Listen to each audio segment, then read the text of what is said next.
Hello viewers, আসসালামু আলাইকুম। কালকে বিরিয়ানি করেছি, আজকে এডিটিং করে দিচ্ছি। তো এখানে আমি 4 পিস মুরগি আর আলু 2টা নিয়ে নিলাম। এটাকে হলুদ আর লবণ দিয়ে ভালো করে মেখে গরম তেলে দিয়ে দিলাম। মুরগিটাকে নিয়ে হালকা ফ্রাই করে নেব। মুরগিটা আমার ফ্রাই হয়ে গেছে। এরপর আমি দিয়ে দিব আলু আর একটা ডিম। তো আলু আর ডিমটাকে আমি ভালো করে ফ্রাই করে নেব। তো এগুলো ফ্রাই হয়ে গেছে, আমি নিয়ে নিলাম, দিয়ে দিলাম ফ্রাই করার তেলে পেঁয়াজটা।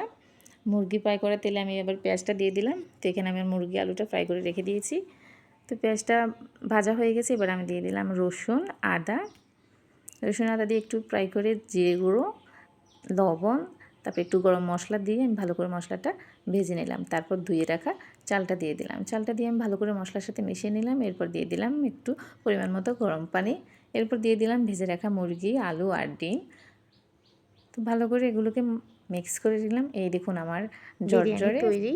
তো এখানে খাওয়ার প্লেটটি সাজিয়ে নিলাম। বিরিয়ানির কালারটা সুন্দর হয়েছে, দেখুন আলুটা অনেক সুন্দর সিদ্ধ হয়েছে, চিকেনের কালারটাও অনেক সুন্দর এসেছে। তো আজকে আমার হাজব্যান্ডের জন্মদিন ছিল, তো ওর জন্য স্পেশালি বিরিয়ানি তৈরি করা। তো বিরিয়ানি কেমন হয়েছে অবশ্যই কমেন্ট করে জানাবেন, আর ওর জন্য অনেক অনেক দোয়া করবেন সবাই। ভিডিওটি ভালো লাগলে অবশ্যই লাইক শেয়ার কমেন্ট করবেন, ফলো না দেওয়া থাকলে ফলো করে দিবেন, আর ইউটিউব থেকে দেখলে অবশ্যই সাবস্ক্রাইব করবেন। ধন্যবাদ।